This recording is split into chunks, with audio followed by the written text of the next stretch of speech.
go? Okay, let's begin by rising and pledging our allegiance to the flag. I pledge allegiance to the flag of the United States of America and to the republic for which it stands, one nation, under God, indivisible, with liberty and justice for all.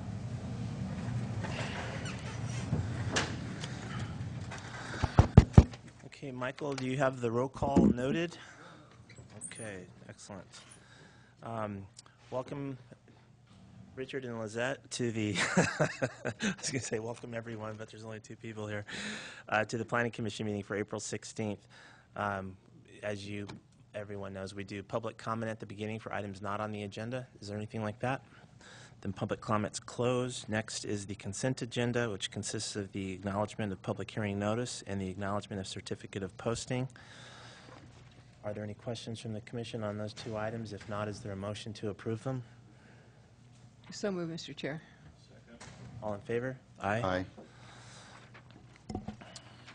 Next agenda item is public hearing use permit 1084-13. The owner is William A. DeRosa Trust, and the applicant is Crown Castle, 21701 Airline Highway. Michael Kelly. Good evening, Mr. Chair and Commissioners. Michael Kelly, Associate Planner, here to talk about use permit 1084-13. 8 new antennas co-located at a wireless facility that's an existing tower up above Airline Highway, about halfway between the Pinocchio Road Airline Highway intersection and Pinnacles National Park. And there are already 12 antennas on there. This would add 8 on the tower. It's a tower that is, as I mentioned this in the staff report, distantly visible from Airline Highway and uphill from Airline Highway right as it makes that curve that's at the far south end of that very straight section. Here you see on the screen is where it's, well, the outline of the property, and it would be right at the kind of the edge, the far edge away from Airline Highway. And in more detail, there it is. Road going uphill, and here's the location of the tower, and here's Highway 25 down here. Just to show you what it looks like, this is a little bit of, oh, it's very dark.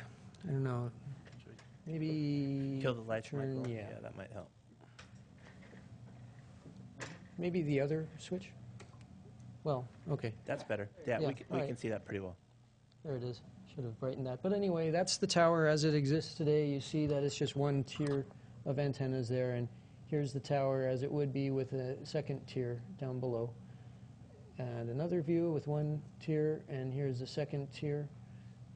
Another view with the extra tier, and you'll see extra equipment down below. And that's last slide. So it's not a designated scenic highway, not like the previous wireless facility I presented in December, but it is visible from the road there.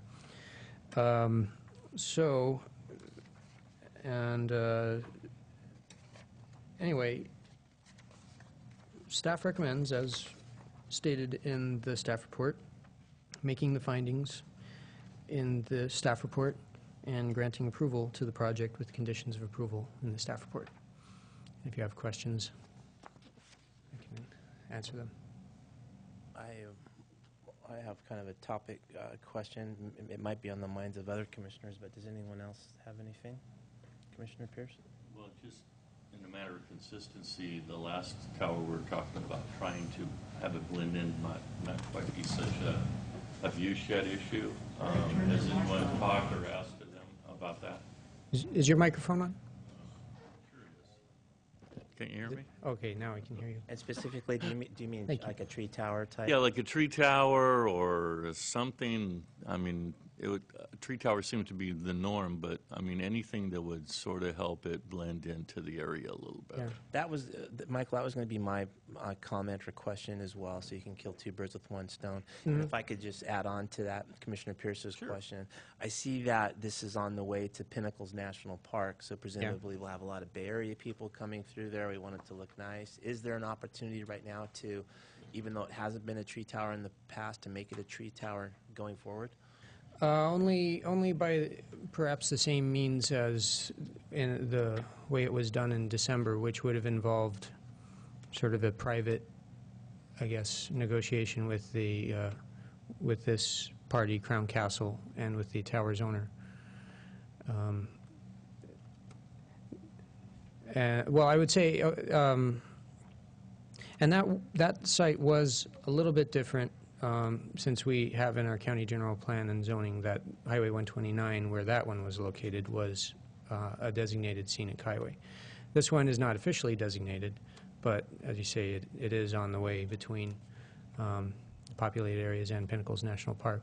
So it's hard to say, I guess, whether we can actually make a condition of having a tree tower, because it, Really? I don't know if that's going beyond the... Really?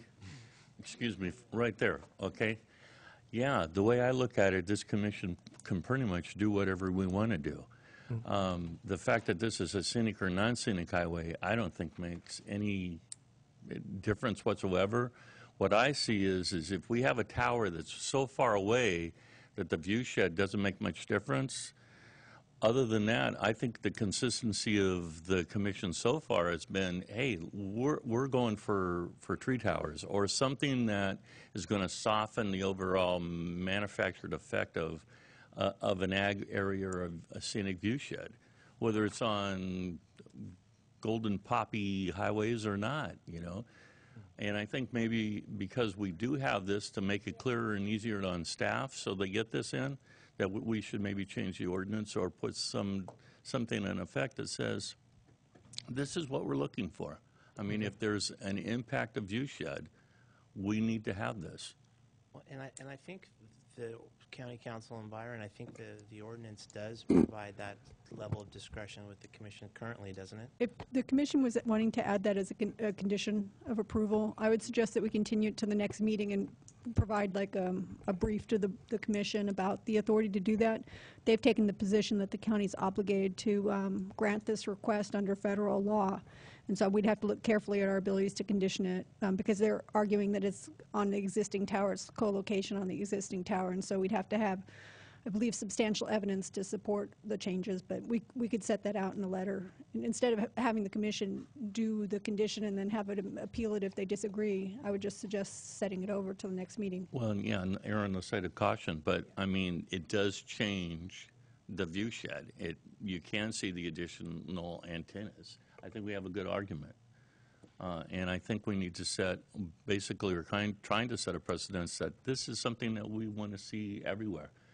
You know, maybe it blends into San Jose very well, but not around here. Okay, why don't we do this? The applicant's not here, right, Michael? No. Okay. Is there anyone from the public that would like to speak on this agenda item? If not, public comments closed, so discussion to the commission. You've heard from Commissioner Pierce and myself. Is there any other comment or feeling on kind of the Mr. Chair, direction that this is going right now? I agree with everything that's been said, but I also agree with what Commissioner Pierce said, that maybe we should look at it and set some standard if we possibly can, and then this won't continue to happen, and then staff can say the Planning Commission has said this is what they want. Okay. All right. Robert? I agree with that. Okay. Jeff? Anything to add? No. Okay. Yeah, and just as I said before, on your way to the United States' newest national park, if you're from Sunnyvale and you're on your way, I think you want to start getting into nature. It's starting to look really beautiful down there, and to see this big industrial kind of tower, I think detracts from the experience a little bit for our visitors. Relative to the slight, in my opinion, slight additional cost in making it a tree tower, I think it's worth it. You know, they're still going to have their cellular tower. It's just going to look a lot nicer, so I don't think it's asking too much for us as a commission to go that direction. So, having said that, and with the consensus of the commission, is there a motion then to do as county council suggested and continue this perhaps to the next planning commission meeting? Is that what you're thinking, Barbara, for May? Okay. Okay. So, Since I put my foot in it, I'll motion that. okay. Is there a second? I'll second it. Motion and a second. All in favor?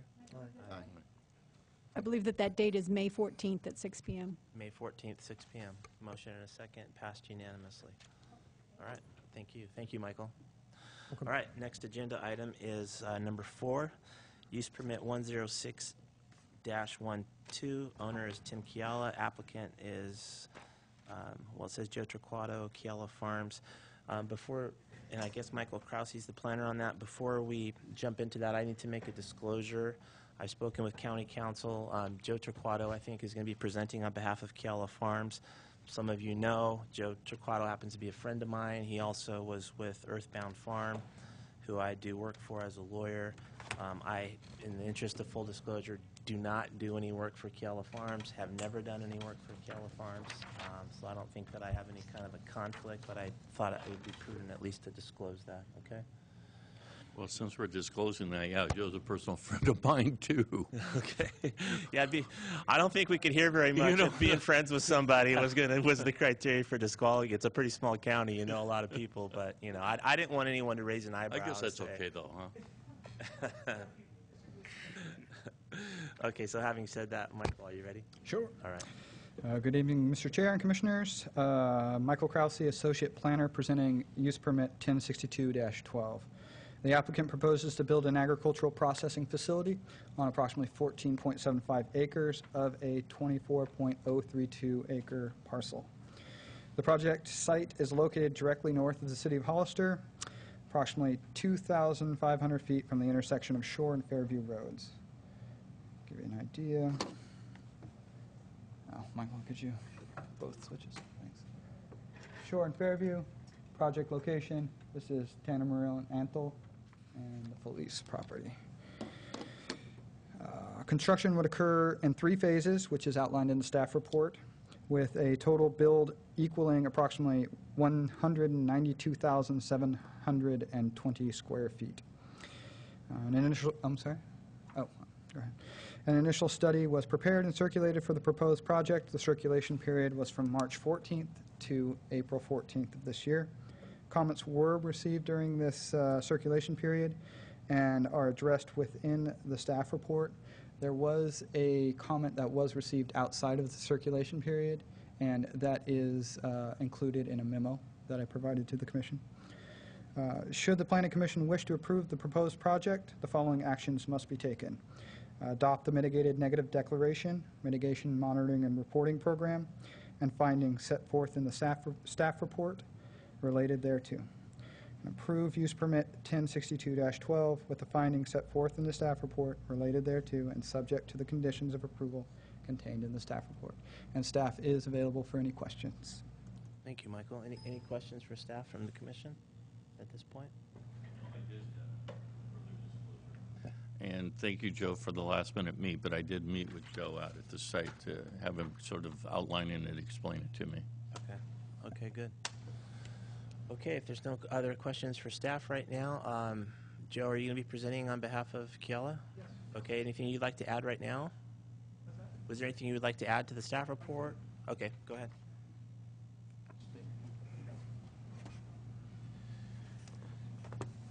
So first of all, Michael, thank you for your efforts, and it's been a long road for Michael and the planning department. They've done a great job working through all the open items. I think it's first and most important, it's important for this commission to meet and the family who intends to build and occupy this facility. And so with us tonight is George Kiala Sr. and Tim Kiala. So I think it's important. Tim Kiala is a resident of Hollister. He's lived here for a number of years now. The Kiala Farms family has owned and operated a processing and farming operation in Santa Clara County for in excess of 38 years. The desire is to relocate the first facility out of San Martin into San Benito County and relocate all of its business operations from that facility in phase 1. And then secondly, subsequently in phase 2 and 3 to eventually relocate the entire operation here out of Morgan Hill. Again, there's 2 facilities. One of them currently the base home facility in Morgan Hill, and then a facility in San Martin which operates under a DBA of Nature Quality Foods. Nature Quality would move here first, get our operation, and then in the third phase of expansion, consolidate. So like I said, they have the family has been growing and processing for 38 years. They currently process in excess of 3,800 to 4,000 crop acres of vegetables a year. And so most of that processing will come to Hollister. They have secured over the last 4 to 5 years approximately 2,000 acres in San Benito County, which is being converted now to agricultural processing or farming. And we are currently farming and moving that product out of the county for processing, and it will stay here. What else? You need to know 150 employees. So currently, Nature Quality, which is the San Martin facility that we will first relocate here, employs 150 employees, of which 20 plus employees are more or less salaried full-time employees, and 80 to 90 of these employees are full-time year-round employees. Historically, these processors have been seasonal processors.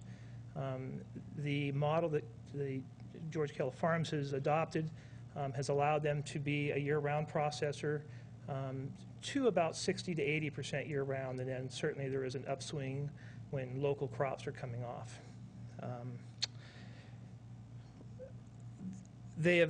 One of the things that you'll see and have seen in some of the design is they have been very creative and allowed me to be very creative in the use of land, recycle programs, water reuse programs for recycling and using water on crops. Their willingness to let us do significant screening. So they've given me a lot of latitude to come up with a plan that I think is both good for the county and yet pleasing to the eye. And I think it's a good project. We've been working hard on it for a long time, and I believe it's good for the county most importantly. You know, one of the things that I've been with, as Dan mentioned, with Earthbound Farm for a number of years prior to this. And one of the things that's always kind of troubled me is the lack of really community involvement. And so having Tim here as an owner-operator is something that's, I think, an awesome thing for the county. It's great for this business, and I look forward to being part of that, and I hope you guys will support it. And if there's any questions, I'll be glad to ask them, answer them. Commissioner Pierce, you went out there. Was there anything that caught your eye or raised an eyebrow or that you wanted to discuss further tonight? Actually, well, what really caught my eye was 300 employees. But moving past that, the site actually is really well screened. And then with the landscaping they're planning on putting in front. So there's an orchard over to the far left.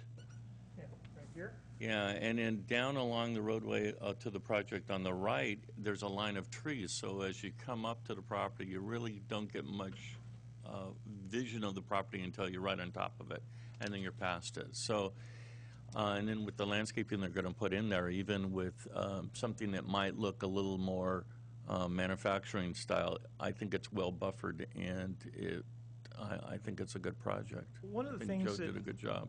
One of the things that Tim and George have prided themselves on is they have a small kind of a retail, they call it Temptations business, and so with that they do a lot of farming and small crop farming. One of the things that they've allowed us to do is set the whole facility back from Fairview Road and create an orchard environment in front of it. So we will have some really good screening and actually be able to harvest those crops on a real-time basis. So we're excited about that possibility. One further question, though, Joe, did you get a chance to talk to him about maybe having some kind of a gift center, gift shop, retail kind of a thing out in front? I have, and I'm going to ask Tim to come up and share with you. We've had some good dialogue about it, and okay. We maybe like a little those different sales swing on it, tax but I think dollars. Tim has some really good ideas. And so with that, I'd like to introduce Tim Kiala. Hello, everybody. Thank you for giving us this opportunity to address you guys. And for full disclosure, Ray, I'm actually your neighbor now. So, Okay, we'll get together and have a barbecue. Anyway. So I guess it is a small county, but yeah, we So a part of our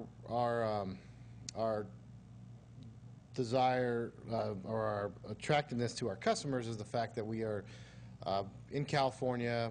We deal with a lot of the large brand manufacturers like Nestle's, Campbell's, and they look to us for innovation. And so a part of this project too is going to be more of a culinary center, an R&D lab, and we have that in the office. It's more for customers in this setting. But my brother is he runs the GCF facility, which is the Morgan Hill facility.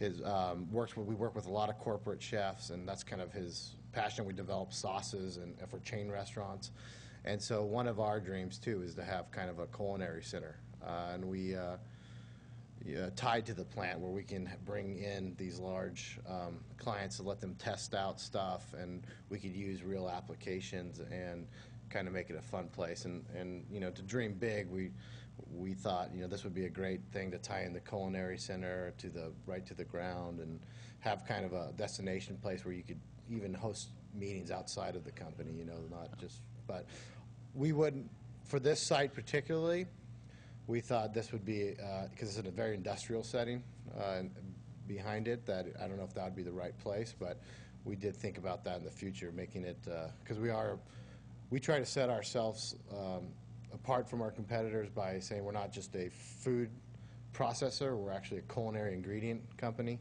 and we have a lot of different capabilities from dehydration to puree to fire frozen vegetables, and we try to replicate the kitchen and the restaurant experience in the frozen entrees that we sell to. So kind of more of a culinary center is what we would look at, and I don't know if it would be on this site or somewhere in the area, but it would be definitely in this town. So the moral of the story is stay tuned, because I think that's something that we would certainly pursue in time. That's great. Yeah, I think, if I'm not mistaken, I get this frozen dinner. Okay, I'll admit it, I eat frozen dinners all the time. And it's on the back of it, it says vegetables from Cala Farms, I think. Doesn't it? Lean Cuisine or something, maybe? Yeah. So we're part of an Honestly Good campaign with Lean Cuisine. And what we did is we were part of they called it Culinary Chic. And what was funny is I kept on asking my wife, I said, what does culinary chic mean? But that's a different story. But Culinary Chic, we actually were brought back to New York City, and we developed some of the recipes with professional chefs. We actually act as sous chefs for them, but we showed them how we would do it in an industrial setting. And through that Honestly Good program, we donated to the food banks over 200,000 pounds of produce. Well, all the same produce that we bought for their product, we donated to Second Harvest Food Bank. Wow. And we had to use that food bank because I tried to get it in San Benito County, but it was pretty tough to get truckload quantities into the local food bank. But that's the Santa Clara County was able to receive full truckloads. So it came out to about $75,000 worth of food donation through that Honestly Good program. So, Oh, super. but yeah, no, that's a great entree. Keep eating them, please. Except you have to change now. If this gets approved this evening, it can't say Cala Farms Morgan Hill. It says they have Cala Farms San Benito County. You got it. We'll put that as a condition. Commissioner Culler, do you have anything to add or questions? Yeah, well, not for Tim, for Michael, really. Well, Michael, I did get a call from a local neighbor that was concerned about traffic. Mm-hmm. And looking through the report here, it looks like it's, I forget what it said. It was like minor with, what is the traffic impact? Less than significant, which it seems like we're going to have a lot more trucks out there on Fairview Road. Mm-hmm. So I'm curious and maybe a little concerned that the traffic study wasn't totally complete. Okay. First, I'd like to direct your attention, the comment from a neighbor that the planning department received. It is in the memo that was handed out, and I think that Public Works, Armand Nazini from Public Works would like to address that comment, and I think that he can also address the concerns of additional traffic as it relates to the traffic impact analysis that was turned in. Okay, I didn't see this before.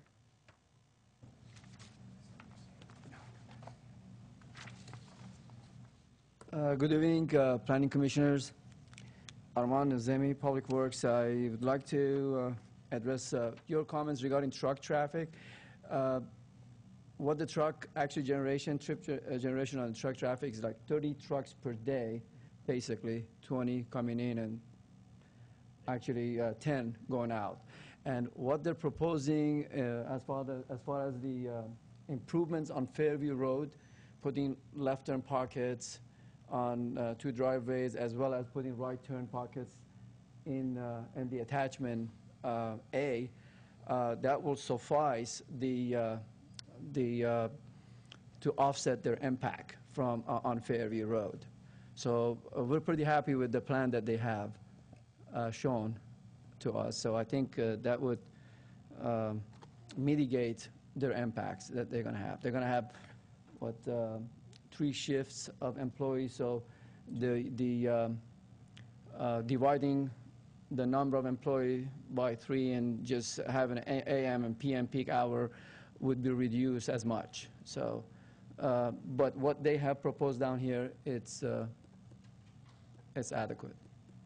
Okay, and you said 3 shifts, so are there going to be trucks coming in at No, night? the actual. Can I address it? Yeah, go ahead. Commissioner Culler. Yeah, so 2 things I think are notable. First of all, being involved with the development of Earthbound Farm and San Juan Highway and that whole thing, the Kiala family allowed me to take some pretty unique liberties that have gone over and above what the traffic report has asked for with right turn pockets, which were not necessarily required, but we want them because of the impacts that we could see living on Fairview Road. So what you see is if you looked at the traffic study, it doesn't necessarily ask for it to this detail. We have elected to go there, and all those improvements are in fact made at the expense of the Kiala family property. What's most also notable is that the business model of Kiala Farms is different than a traditional cooler. Although they will store some frozen product within a day or 2, 3 days on site, their historic business model does not typically store all of our frozen product going to our customers. It's not FOB this particular facility. They off-site most of the facility, and they to off-site freezers, mostly because of the cost of keeping freezers and for long-term periods and long-term storage. So the outbound truck, where Earthbound Farm would experience something, 200 trucks a day because everyone's picking up 2 pallets, they typically shoot full loads to an off-site freezer. So and then the materials coming in is certainly within the harvest day. So you will see those things starting at 4 o'clock in the morning when harvest starts and running through mid-afternoon. And most of that harvest is done because they're trying to harvest early in the morning, before the end of business day. Is that a fair representation? Yeah. So not to say it doesn't happen, but certainly mitigation's been made with improvements to Fairview Road, and then the business model isn't quite what you'd expect to see in a historical salad producing cooler type thing that you'd be familiar with. Does that help a little bit? Mm-hmm. Okay. Yes, Commissioner Lowe. Thank you. I have a question, Mr. Taquata, on that issue.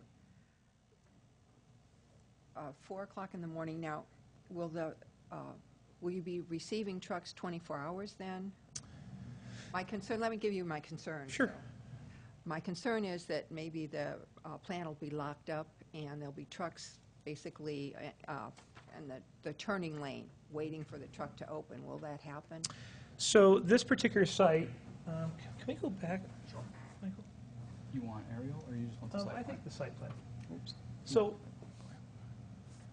one of the things that was important to the development of the site was, first of all, security, for a number of reasons, but also access. And so one of the things we've done is we've eliminated all of the Fairview-bound traffic is coming off of one entrance today. So this is an inbound traffic lane only, okay? With a security gate, which gives room for 2 trucks to queue up. So they only receive they don't receive 100 trucks a day, they receive 20. And so 2 of those trucks could queue up before any security gate. And the facility is got 24-hour security coverage. So in the event that a truck came, it is got a security on site that would allow that truck to enter the site to get them off the highway. So there won't be trucks on the highway or on Fairview Road? It will Absolutely always be not. on the property? Okay. Absolutely not. Thank you. Okay.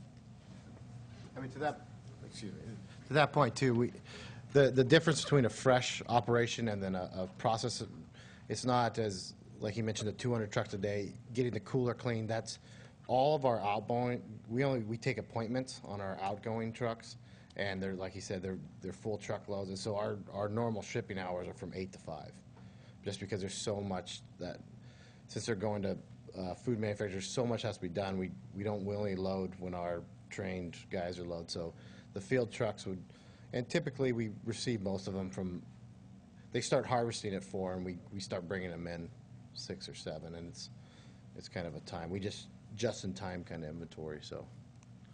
Thank you.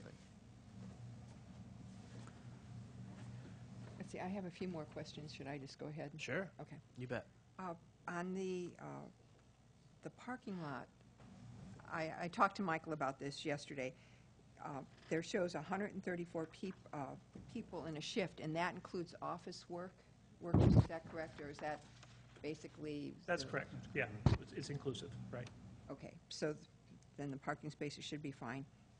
And then the other thing that, and this is internal, it doesn't have anything to do with what you're doing right now, but on the packaging part of it with the plastics, did you look into that, Michael, or? I did look into that as it related to Earthbound Farms. Okay, and so do we need to change our ordinance or change zoning? Well, with the plastics, with the manufacturing of the plastics, if they're going to be doing that on site, is that covered under this, or is that an industrial use? Historically, when in conjunction with a use, we have allowed it with a use permit, as it's something that's in support of agriculture, as long as that link is made that it's in support of agriculture. In the future, and I've had discussions with Joe about this for years, as part of the implementation of the new general plan, to be looking at the potential for an agricultural industrial zone to kind of line those two uses up a little better. But as of right now, historically we've allowed that manufacture in support of agriculture as a conditional use in agricultural zoning. Okay, so will they need to come back then for a use permit at Phase 3, or are we going to? I guess what I'm looking at is maybe the agricultural processing. Can we just change that to include it? I'm trying to do the easiest thing possible here. Is that part? I guess I need to know if that's part of the application. So, Commissioner Lowe, so one of the things that's unique about this facility is it is an ingredient. It's not. We don't do a big retail business where online packaging, display packaging is a big part of our thing. Most of the material, the product we produce, is in large quantities, in bulk, containers, boxes, bins, and so there isn't the demand like you would expect to see from a place like Earthbound Farm, where we were having to do on-site packaging because all the traffic and the costs associated. So not to say it would never happen, but at that point I think it would be fair to come back and ask for that if we can then display the need for it as a need for a specific process related to this. But I don't see packaging. I don't see the manufacturing of packaging products being part of our near future, if that answers your question. So then I guess on Phase 3, when it talks about packaging and repackaging, you're not talking about? So repackaging, what we would say is, a lot of times product comes in and we collate it together into a bigger box, but we would never. It's not a small single user package that we would put into another package. It doesn't work like that. We do some small packaging, but it's in small bags and things like that, which we would never produce. It's just not cost effective. There's not enough mass to make it cost effective. Okay, thank you. Did you get through all of your questions? Okay. Commissioner Rodriguez, is there anything? No, Okay. I don't have any questions. Anything else from this side? Commissioner Pierce, anything else? Okay. Also, we have received comments from public as of April 16, and we have looked into those comments, and there are no, issues, and they were asking for what type of a standard we use. We use Caltrans Design Highway Design Manual, so all this actually drawing is based on Caltrans Design Manual. And there are no issues that I can talk about at this point. Okay. Thank you, Armand. Well, if there are no further questions or comments, I think it's appropriate to entertain a motion if there is one from the commission.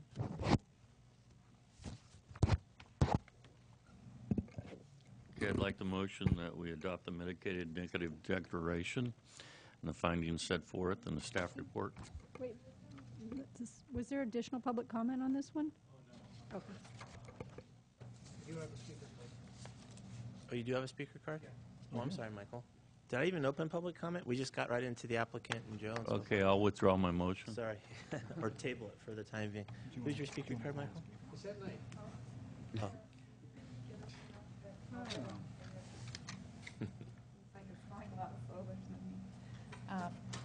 Lisette Knight, 1550 Union Road. I'm just here to support the project, which I think is a great fit, given its zoning and general plan designation, and it will continue to support the local agricultural, which is what our community wants to see continue.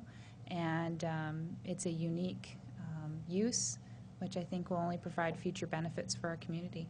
And that's all I have. Thanks. Thank you, Lizette. Any other comments from the public? If not, now public comment is officially closed, and I think that we had a motion on its way. Commissioner Pierce? Okay, back to the motion. So we'd like to adopt the mitigated negative declaration of findings set forth in the staff report and approve the use permit 1062-12 with the findings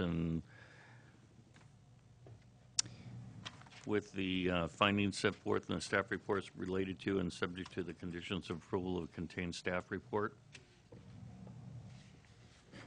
And the mitigation and monitoring and reporting program.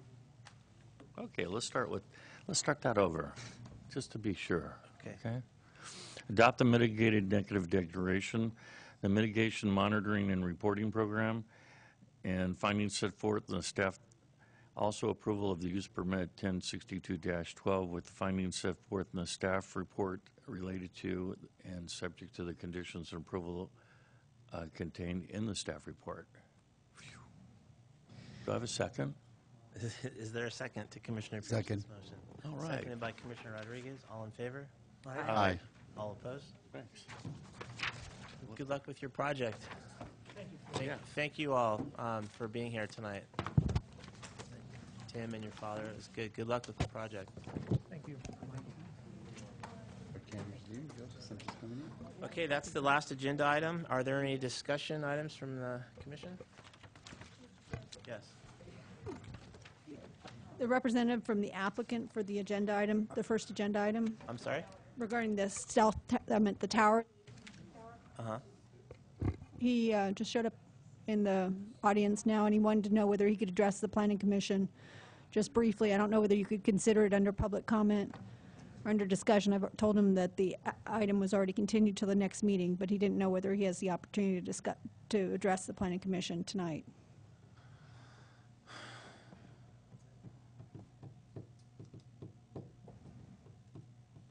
If it would expedite it, I'm okay with it. Yeah. I think hearing from him would probably help. Can't hurt. Okay. Yeah, I'm not inclined to open up the agenda item again to the extent that it changes the motion, which is already passed and so forth. But on the other hand, to the extent that the applicant has traveled here, presumably from some distance, and have some information, then I think it's appropriate to get that information. So, sir, please.